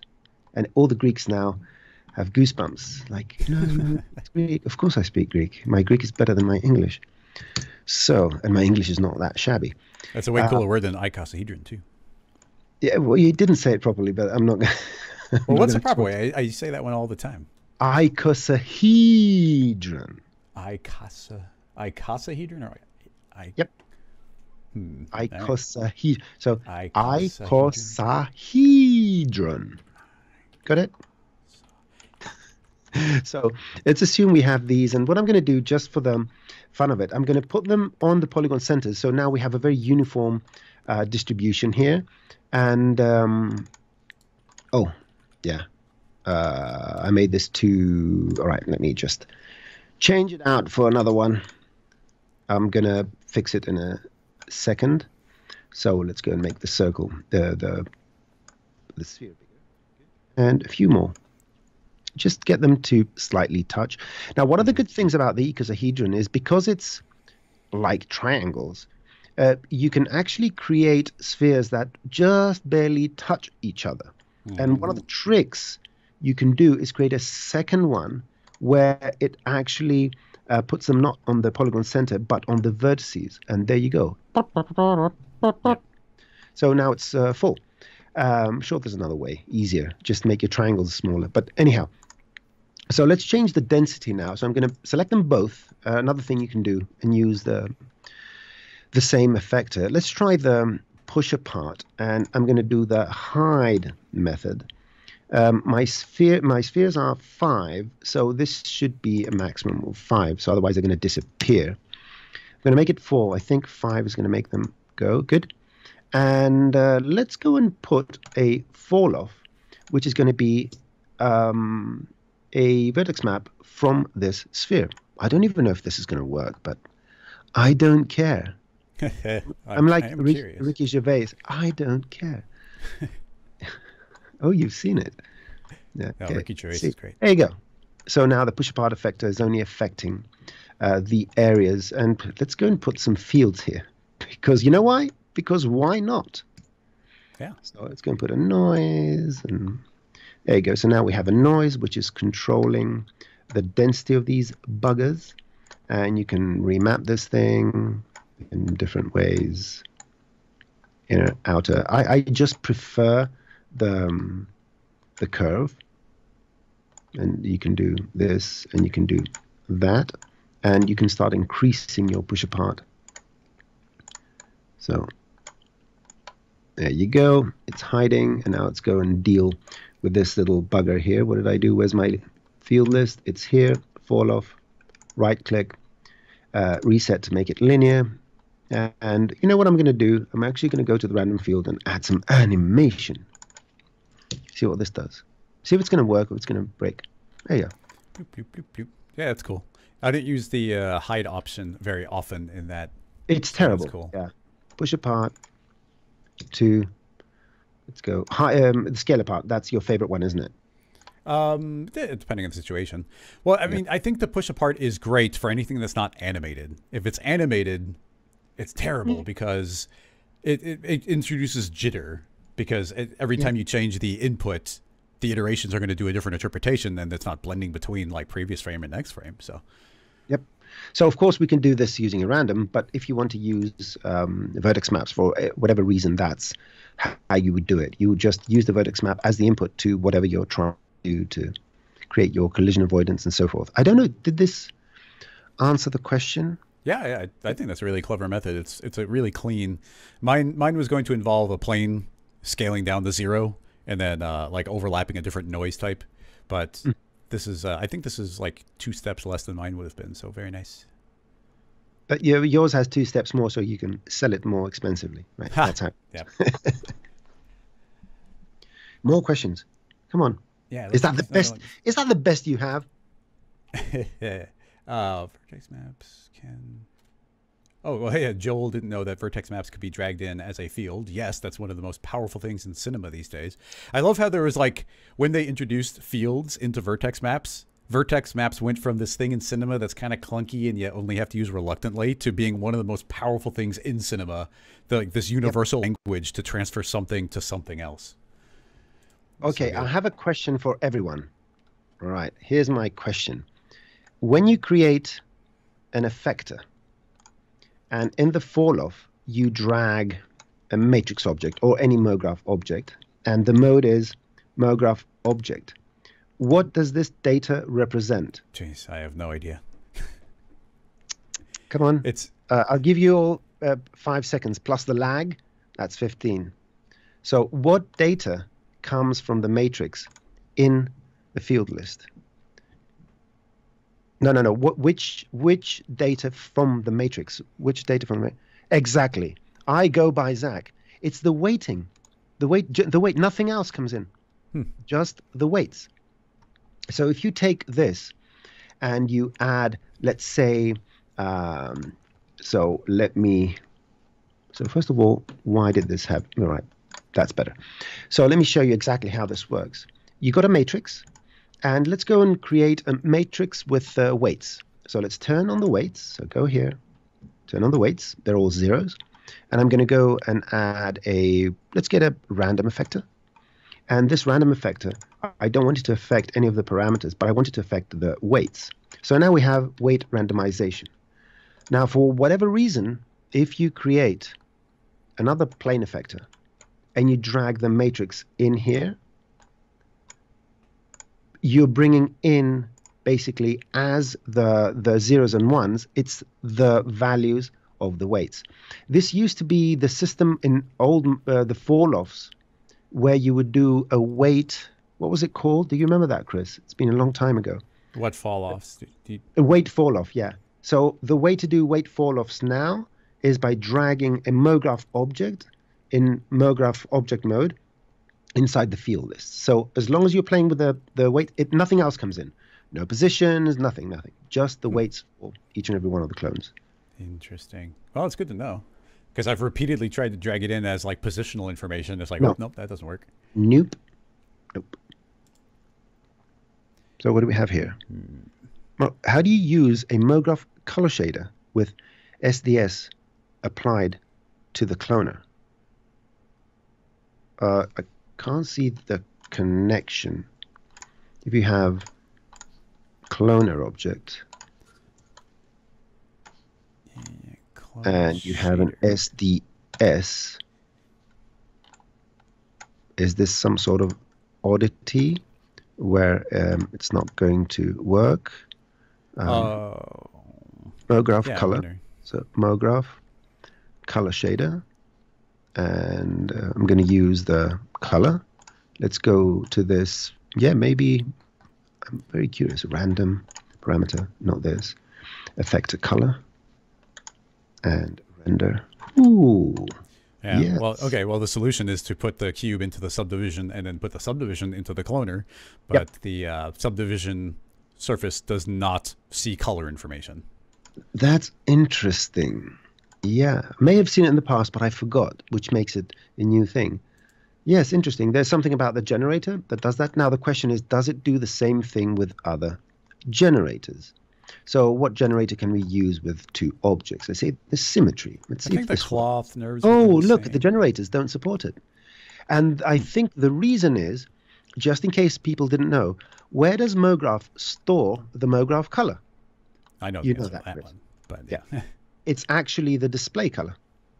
The mograph assigns the color data in each object's display color. So in this particular case, if you make this editable, each cube retains its color because it's part of that.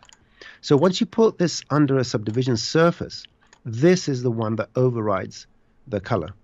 And therefore, you have a problem. Interesting. Yeah. Yeah. But oftentimes it's just rearranging the hierarchy so it does see it. But unfortunately, you know, cloning a bunch of subdivisions is way slower to calculate than subdividing a bunch of clones. Let's see. Just scrolling through the chat. Ed, ask me that question next week. I'll tackle that when we don't have a guest on.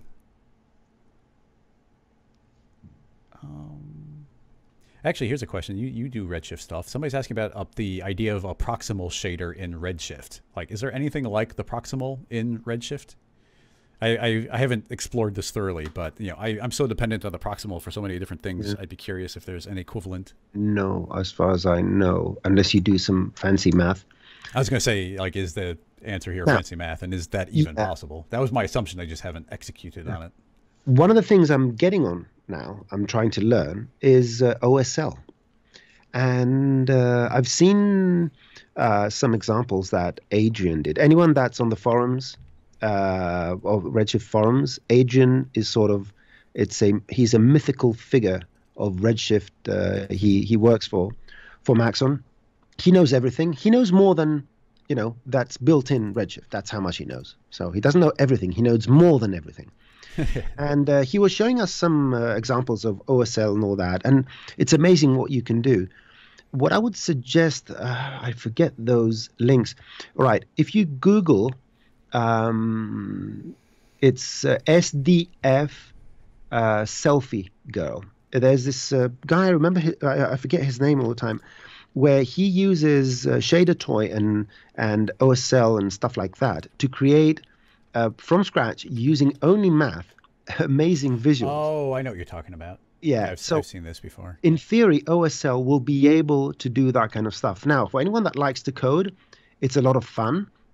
It's based on C++. So if you know Arduinos, if you know C++ and all that, it's okay. But anyone that doesn't know how to code, you can find ready-made code which works with Arnold, which works with Corona, V-Ray. They all support OSL. You just copy and paste it in there. And there's even on, oh, yeah, you go. Yeah, that is crazy. The point being is this is a shader. And using math, he is generating, like, step-by-step through this entire video. Like, he is doing, like, all this code and shading. Geometry. There's no geometry. It's not geometry. Nope. Yeah, but he actually models up an entire character. And the background. Not model. He shades up an entire character. It's just insane to consider, like, the possibility of something like that. So the idea behind this is Redshift has a GitHub with OSL shaders. So if you search on GitHub Redshift OSL, you'll find a huge repository of these things, and you just copy and paste them in there, and it does crazy stuff.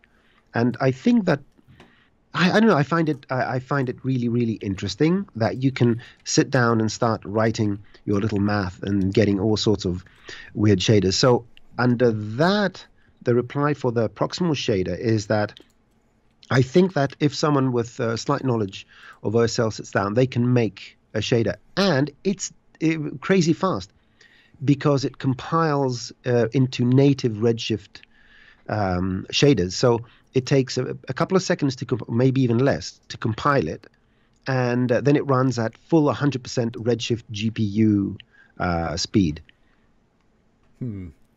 Yeah, that's just the whole world that I know nothing about. Oh, you have no idea. I've downloaded stuff. I've started reading about it. I'm trying to figure out. I actually created my first shader, which is just to make something red. Yeah. Yeah, exactly. Every time I've ever done any of that stuff, even just in like Substance Designer, and you start getting into like breaking down the actual math of it, it's always like, no. How would you? Somebody said, how would you do a 3D pin art box? Which I think is when there's a bunch of nails hammered into a board, and then people take a thread and then run it from one nail to the next to the next. I don't have any instant go-to for that. That wouldn't be easy to do automatically, but I guess what you could do using the tracer is create a. I mean, do we want this to be dynamic? To what extent do we want this to be procedural? If you want to make the rope wrap around something, again, you make your final one, and then you use something like a spline wrap to make it animate. So let's start with the simple stuff. Let's assume well, just as a framing device, keep in mind that when somebody's actually making that string art, they're making thousands and thousands of decisions of exactly where the string should go at what time and where they will intersect. So the idea of, I wonder if there would be some way of, like, essentially taking a black and white image and generating a series of splines, like more splines at a particular spot, and then you make those target a different nail. Like if you just had a big circle of nails. I wonder if there would be something there where you could just feed in an image, and then more of them will intersect at a given spot, thus making it, a brighter pixel. Make it appear that it's that, because if you want to make it one continuous string that does that, you can either go and draw it. Right, that's always a solution, right? Yes, exactly. But do the 10,000 decisions. Yeah, it is, I think, too complex. Nothing that code can't fix. But if you want to, these things are better to be approximated as far as exactly what Chris is talking about. So let's look at the structure for a second, right?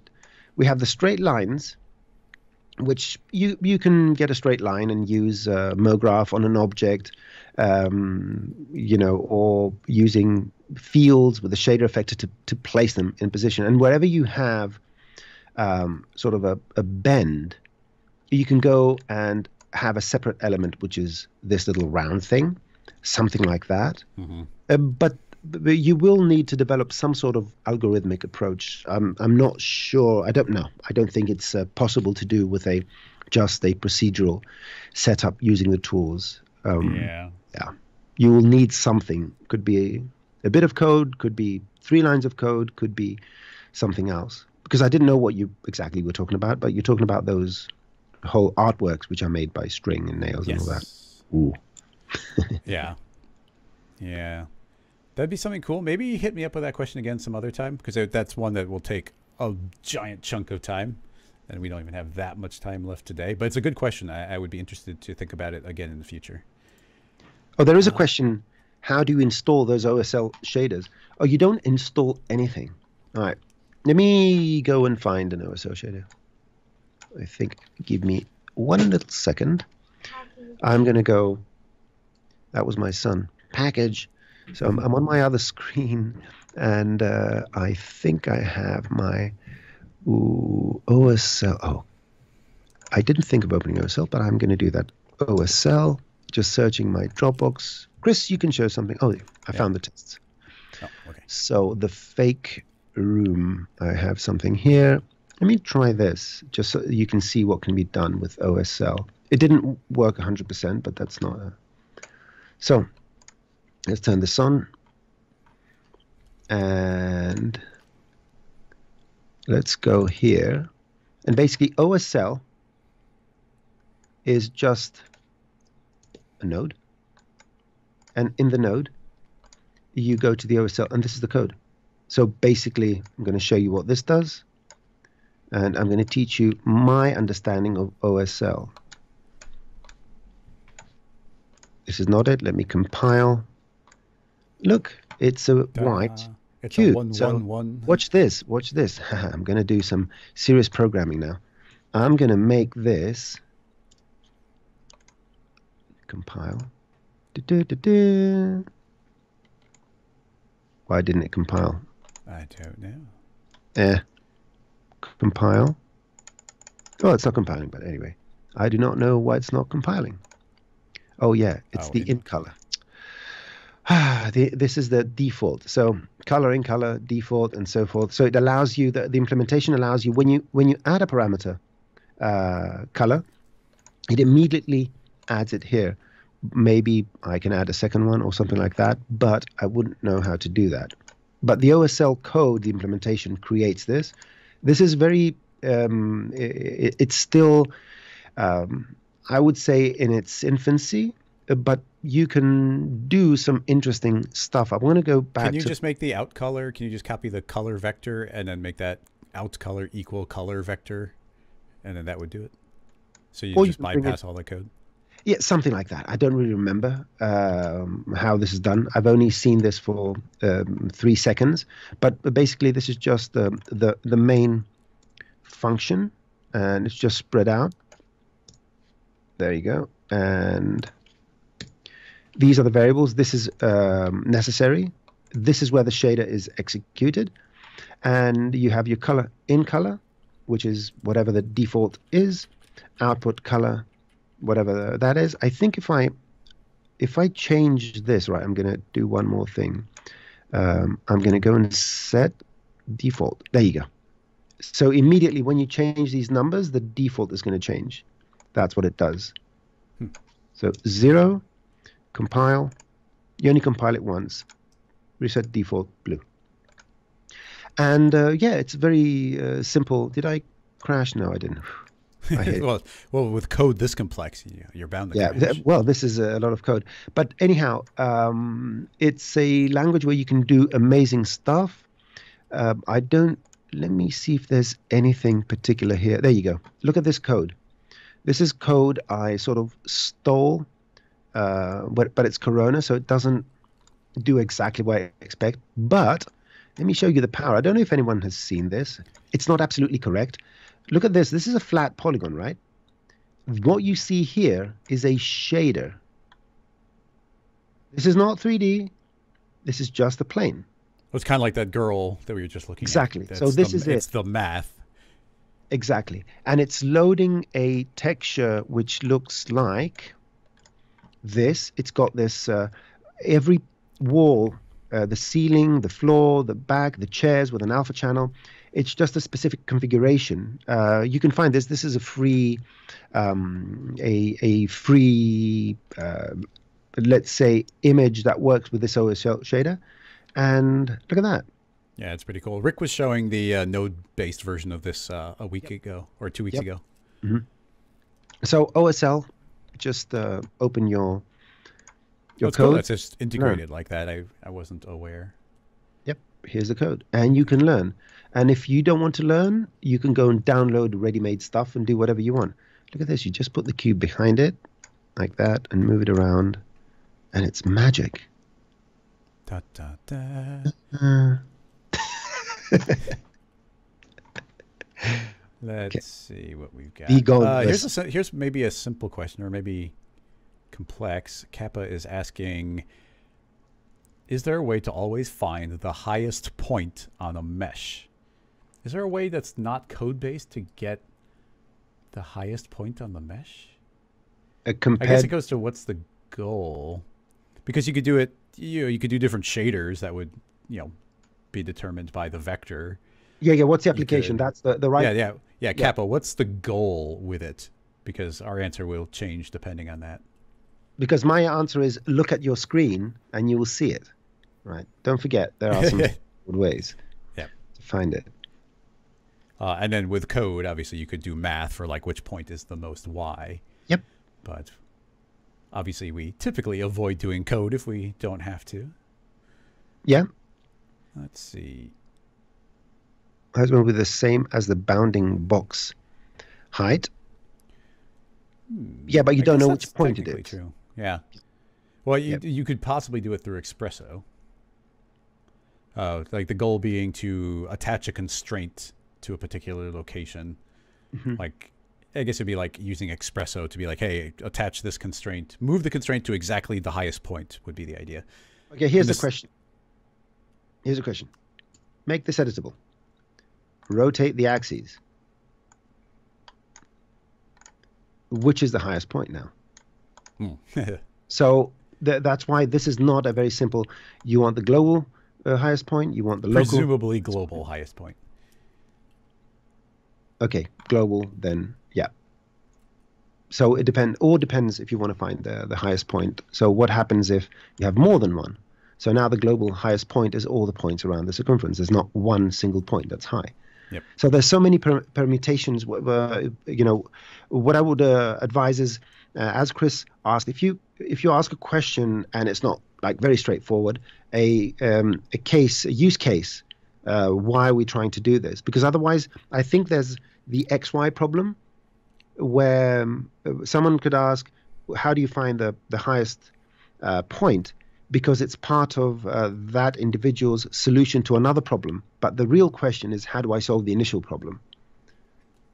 Yeah. Well, it's very tricky too. I mean, I actually usually have the opposite problem where I'm asking a question and I want to know the answer in principle, and I don't want like a workaround. I want like, what is the actual fact of the matter? So this happens all the time when I'm communicating with like tech support or Maxon or something. It's like, no, I don't want a workaround. I have a very specific use case. Don't give me a workaround. I need this use case. That is one of my, let's say, pains as well. Yeah, I'm very literal when I ask something, and the answers I get sometimes are odd. So where are we? I'm not sure. We're kind of jumping around. Yeah, I mean, there's all sorts of ways. Zach's saying you could go to a structure manager possibly to get that type of information. I don't think you can get it automatically. And then if you were to build this with Expresso, I do wonder if you could run through the point node.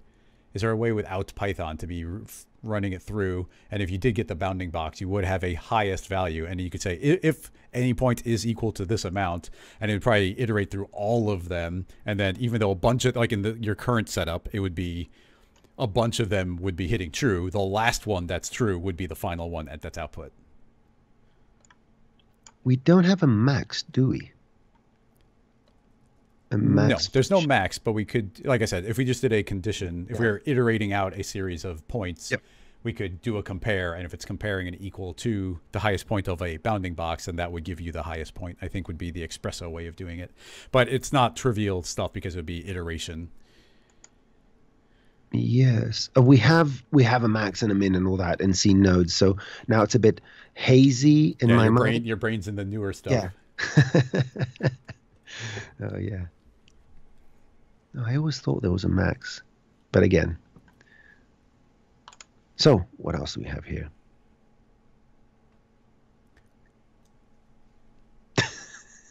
Thanks for answering an unasked question I had. Funny. V Ruckus mentioned. I'm not sure.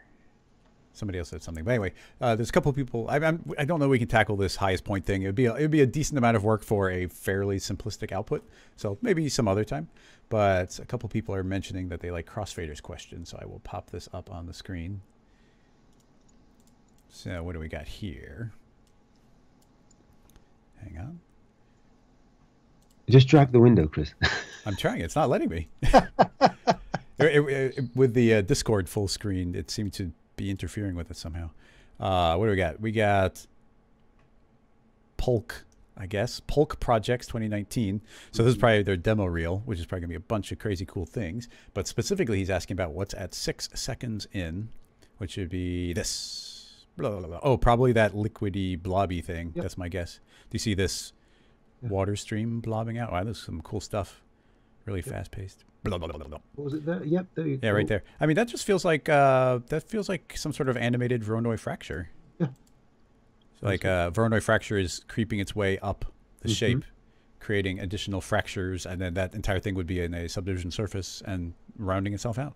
Well, let's see if we can do the super quick version of this. Just see if the theory follows through. The simplest will just be a cylinder. Put that into a volume. Voronoi fracture, rather. And now we have the sources. Now, something that this is not unusual. What's the best way to do it? I think I would start cloning up along a spline. I guess an even simpler way right now would just be creating a matrix object, set that to linear. So each one is creating another copy traveling upward. I'll make it only travel up 20 units. Keyframe up the count, so this will create more as it travels upward. So at the beginning will be 0. At the end, I'll just go up to about the height. So that's creating more copies and some random on that matrix. Really simple. So just add some variation on there. So that matrix will be the source of fracturing. So we'll do that. And there's none at the beginning. And now let's see. Yeah, see now, one of the problems is it's going to be creating the, well, I don't know if it, early on it's going to be doing some weird cuts. So what I would probably be inclined to do would also be feed in a null. So this null will be another source, which will cut it at some sort of halfway point. I just move this way down, and then that could also move up with it. Let's ignore that for now, but just keep that in mind. So let's take. You can even use, Chris, you can use the geometry glue, I think, as well in the Voronoi fracture that accepts a fall-off object. Have you played with that at all? Does that create? Because we need volumes. Does the geometry glue prevent it? Oh, you're saying they'd be pre-calculated and then, oh, I see. Okay. No, okay, it welds together. Yeah, so it allows you to control which parts of the Voronoi is going to be welded together and which one.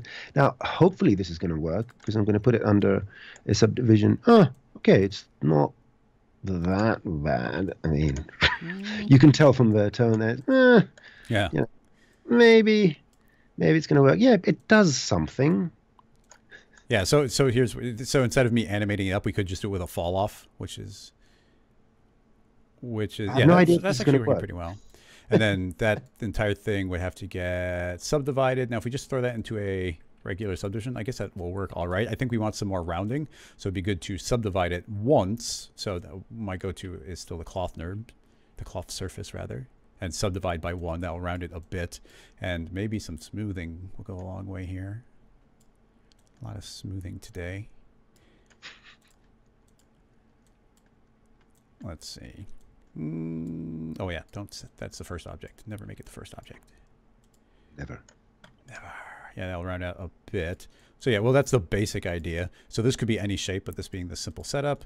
If this spherical fall off were to start dragging upward, then that will just create those extra chunks as we go. And even if somehow this was still looking kind of ugly, you could always throw it into a volume builder, and then that could rebuild the structure and round everything out really nicely if you put more separation in between these by separating the fragments. Yeah, putting more space in them, and we could always do a volume on it. Did you have a different take on it? So it's mostly what you're doing, but what I'm using a plane effector to sort of make them blobby. So let me show you where I am with this. So here I'm almost identical. Yeah. Yeah. So here's the stage where sort of done the identical thingy-madoodle. Now I want these to become sort of bigger and being pushed out. So I'm going to go here and add a plane effector, my favorite effector, and set this to Z, so it goes in the normal direction, and add points. So these become fatter. But at the same time, I'm going to add my linear field. But it's reversed. What are we going to do? Add an invert layer. Don't panic. Right? And of course, you can go and change certain variables here. So for example, here you can put the curve on top so it doesn't affect the original one, and sort of bring it in like that and do whatever you want.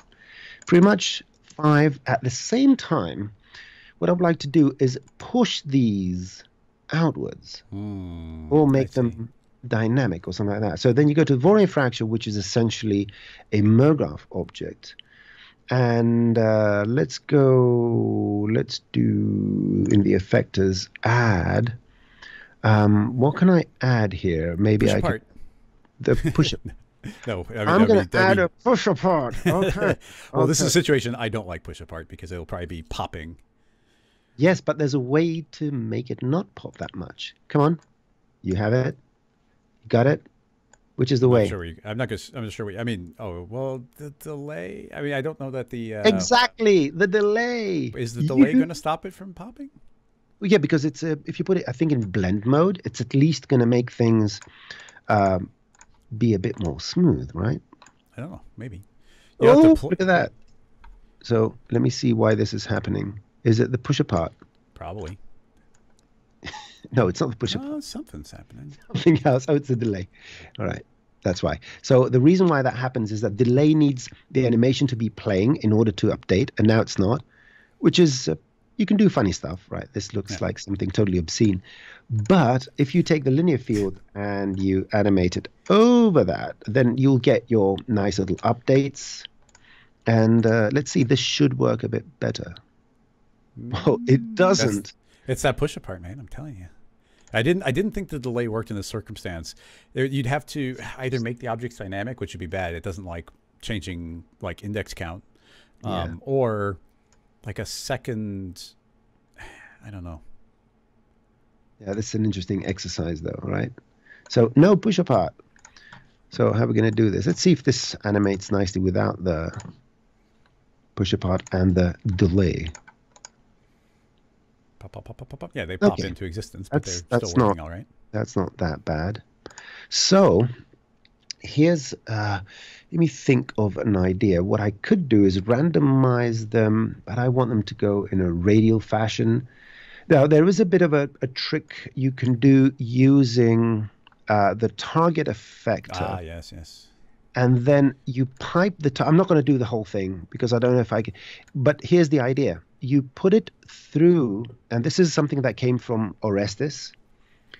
If you get the target effector and you use only the rotation, so you have to pipe it through the target effector and do the rotation, you orient the objects without actually rotating them.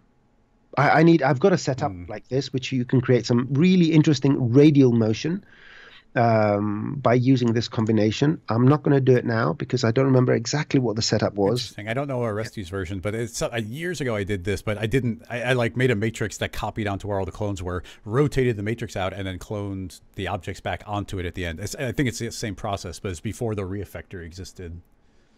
Yep, but the re-effector is really powerful when you want to isolate specific channels. That's a great thing. We can isolate from any effector the whole channel, but there's no way to isolate one specific channel.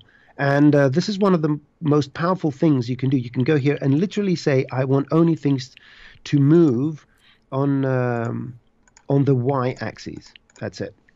From whatever effector, only the y-axis. So it does allow you to do some really, really interesting stuff over here. Yeah, I've never gotten into the re-effector. I demoed it when it came out as a new version, and then I never did anything with it afterward. Shame on you, Chris. Shame on you. Yeah, it probably does some good stuff. Somebody's asking how you could affect clones that are all in the exact same position, but you don't want them to all move. You want them to be one after another. And I think the easy answer to that is just to do it based off the index. So mostly using the step effector. Exactly. That's it. That's the answer. There's no other way as far as I understand. The index is the only defining factor between cloners that exist in the same position.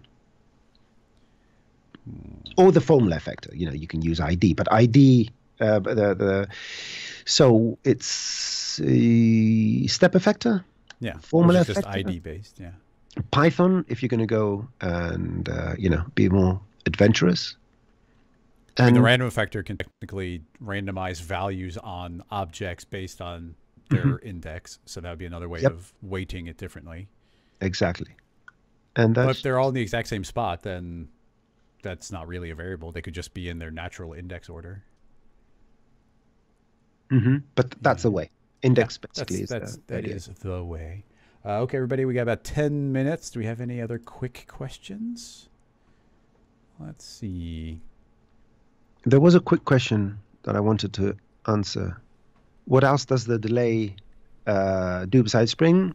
Are the other choices just like easing? Exactly, they are easing. So if you have, it's the best way to sort of calm down your animation. It's like I would say if you do sound editing, it's like a compressor where it just takes away the edge and smooths things out, just like smoothing geometry, right? Why did I say sound when we have the smoothing? All right, so yeah, it smooths the values between animation. So that's precisely what in a lot of ways I think of it like if you're using dynamics, it's like putting a drag on things. It's like you've taken the edge off because it will turn before it gets to the end point. Actually, to make a more specific question, what's the difference? I know that there's a difference, but I've never mechanically had in my head the difference between even and blend.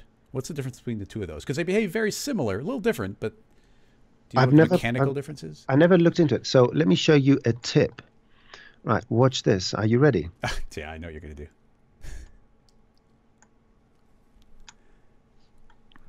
Can you believe this? You can actually right-click. Let's see. It will uniformly blend the clone states. Use the strength setting to adjust the speed with which this occurs. Blend. The clone states will the clone states will first be blended quickly, then slowly. Use the strength.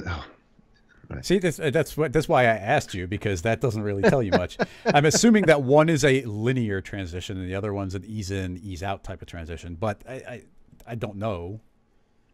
I don't know. I can't even care because I would just visually make it work. Well, I say I don't care. These are the things that kill me. But I'll tell you a coping mechanism. This was the documentation is originally German and then it's translated. So yeah, sometimes these things don't translate well. Sometimes there's nuances that. What we could do is put the English under a German translation software and see what comes out the other side. That's a great idea. Let's see. Pierre, that's still a good question to hit me with when I'm by myself, and we don't have much time. Unless, do you have any magical way? It's a very popular question is like a very complex kind of neuron setup where there'd be a bunch of independent neurons and they've all got threads interconnecting between them. And if one lights up, its neighbors light up. But that starts turning into a fairly complicated rig or very faked rig. And seeing as we have about 5 minutes left, I don't. But do you have any instinct on that? Yeah, I mean, if you want to see real neurons, go to, I think it's iWire, I as in the human iWire.com. It's a great project where people are helping by playing a game, you are helping them decode and model real neurons. Just sign up. It's fun. It's fun. And you'll get a better idea of what a neuron looks like. iWire.org.com is some sort of spyware. Yep. FYI, everybody. And the reason it won't let me drag because the Discord is full screen. That's why it wasn't letting me drag. Excuses. Yeah. Facts. Facts. Yep. Sign up, people. Sign up. It's a lot of fun, and it gives you an insight of what is involved. I know it's totally... it has nothing to do with what we're talking about other than the neurons themselves. But you can see it's so complex, and I think it's some sort of fruit fly or a mouse or something like that. And basically you get images, flat images like that, and you go and identify what you think is part of each slice. And you're basically helping train the artificial intelligence algorithm. And this sort of technology, just play 10 minutes a week, nothing else. The participation of people is very important because this is going to help us understand better how the brain works. And, you know, the objective is to be able to treat people that have brain injuries and strokes and all that. So paralysis and all that. So it's extremely important for research. So go play, and it's a game, right? Come on. Citizen science, good stuff. Yep. Sorry, I don't have an answer about how to create neurons, other than my friend Amy. That she is one of the top people at iWire. She provides me with models of neurons. So I apologize, I can't share them. Yes, iWire. If you check them out on Twitter as well, you will see they post some amazing little images sometimes. Yeah, the questions are all over the place right now. I don't know how to even go about tackling any of these. The mathematical formula for emulating whatever that word is, permutations. Permutations. It's not permutations. It's murmutations. So I don't know if that's a technical term or a typo. I don't know, but I would just Google it. Yeah. I have no idea. Is there a way to spline wrap a single object with several dynamic splines? What? How do you wrap a single object with several? Oh, I think I see. So imagine you've got like a body and you want there to be a dynamic spline on one arm, the other arm, the leg, the other leg. So that's 4 different splines, but you want to spline wrap on all. I mean, that's not spline wrapping. What? I don't even know how I'd go about that. I mean, well, you could make the dynamic splines, run joint chains on the splines, and then bind the joint chains to the mesh, right? Or use hair. You can't bind. If like I'm saying, imagine you've got like a model of a human in a T-pose. You can't just bind the human to 4 individual hairs. No. No, you can't. But you can bind 4 humans, 1 on each hair. Yes, that's it. Very, very close. No cigar. Why does Noseman's nose know what Noseman knows? That's very deep. Yeah, it's beyond my understanding. What am I trying to do here? I'm doing some generate splines. Something everyone needs to know is that multiple splines, a multi-segment spline creates clones if you use it with a spline wrap. Just in case you didn't know. Oh yeah, we've talked about that before, where it's a kind of a weird way of creating multi-instances of a single spline. Yeah, it's a really cool method. If you go into university, I did the second batch for the Talos breakdown. I'm talking about cables, and I'm presenting an alternative method for creating long structures, because one of the main problems, if you use a sweep, the way the sweep is constructed, you get variable point counts because of the caps and stuff like that. So the solution to retain it is to use, instead of using a sweep, is to basically use the splines using a spline wrap and wrap dense cylinders on them. And that way you can retain the polygon count, and when you save them as alembics, you don't have a problem. I see. Yeah, that makes sense. Yeah, and I use that method now with anything. And I had I got a little surprise script where you can get a cloner that's creating clones of splines, and you drag that in a script. It's a Python tag or something. I posted that somewhere. I think, if you go to University, you will find it part of the Talos thing. So I've got a file that has that Python tag in there. And which, if enough people follow me, if my Twitter following raises by, let's get a number, just pull a number, by 500 tonight, I'm going to post that script. And basically what it does, it creates a spline, an actual spline object, out of all the splines that are created by the cloner. Now you would say, but a cloner creates splines. Well, it doesn't work with the spline wrap. If you put a cloner as far as I understand it. If I'm just going to do it now to make sure, if I make a spline and put it under a cloner and then use a spline wrap and drag the cloner in the spline, let's see if that is going to actually work. No, it doesn't. So that's pretty much the problem. And what this What if you put the cloner in a connect? It didn't work last time I tried it. I think that was the problem. That's why I had get rid of don't leave the weld on. Don't leave the weld on. Everyone say don't leave the weld on. So let's go to the spline and let's drag the connect. No, doesn't work. But now take the connect and put it into a spline mask. Into a spline mask. Okay, let me try that. Let's go here. I don't know that this will work, but it might. Okay, and then put the capsule. The spline mask. Ta-da! See, yay! Fantastic. It's a crazy workaround, but there's a thing with the connect object that it doesn't acknowledge. Wait. The cloner with splines. It doesn't acknowledge a cloner with splines as a spline, so the spline wrap gets confused. So I'm not going to get 5,000 new followers. Thanks, Chris. Oh, wait. Yeah. Cool, man. That's so kind of you. You know. Well, here you are doing spline stuff when. Yeah. What's happening here? Spline stuff is fine. What is happening there? You need more cap segments. No, they're not uniformly distributed here. It's the, it's this little guy here, as far as I can tell. So let's just put this in here, get rid of that.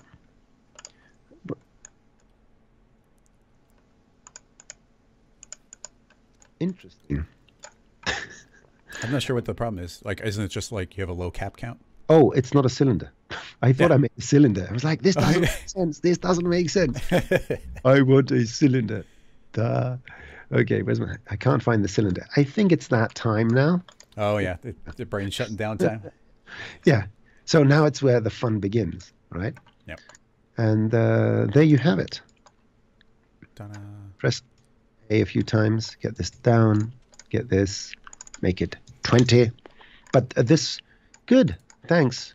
I'm going to unthank the person that wrote the script for me. Well, maybe that's what they did to fix it. Yeah, everybody. Thanks for hanging out. Old animator. Leave weld on. Got it. Oh yeah, and then there's additionally you could do a trick where you run a tracer and a tracer. Well, that would interlink them, so it wouldn't work. Yeah. But yeah, thanks everybody for coming and hanging out with us today. It was fun having a guest. We'll have to have you on again sometime, man. Time flies by, for sure. Yeah. Quick shout out, make sure you join the Rocket Lasso Slack community. You can go to rocketlasso.com/community. Somebody's already been putting the links in the chat. I'll put that on YouTube as well. And you can come and hang out and ask questions, answer questions, cool little challenges, weekly sketch contests and whatnot. It's pretty cool. And then if you're supporting on Patreon, you get early access to any videos that come out and any of the scene files that I create during the Wednesday live streams. So there'll be a couple from today, I think. But besides that, thank you so much, man, for being a guest. And that'll wrap this up. It was my pleasure as usual. I always enjoy hanging out with you virtually and in person. Wait, that reminds me of something. I can't put my finger on it. Yeah, anyhow, that doesn't sound familiar. Yeah, think about it.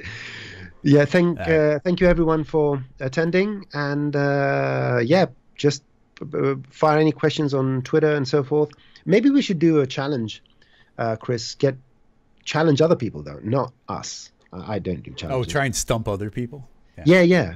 Like I was thinking something like make a cube. Like anyone that makes a cube in the hardest way possible, we can set some rules. But, ridiculously hard things, but nothing redundant. Yeah. That will be, for me, something. Yeah, anyone who does that gets some sort of prize, like a signed autograph of us.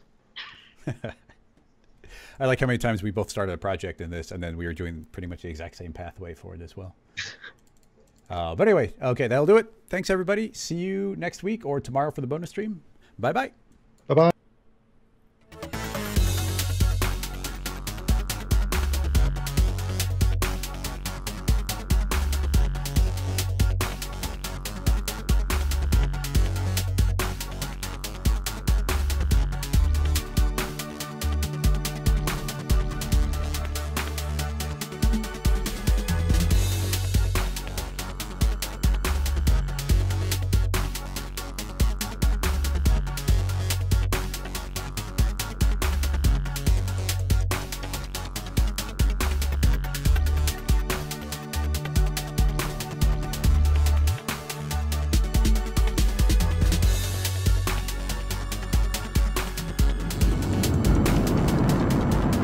Can anyone hear me?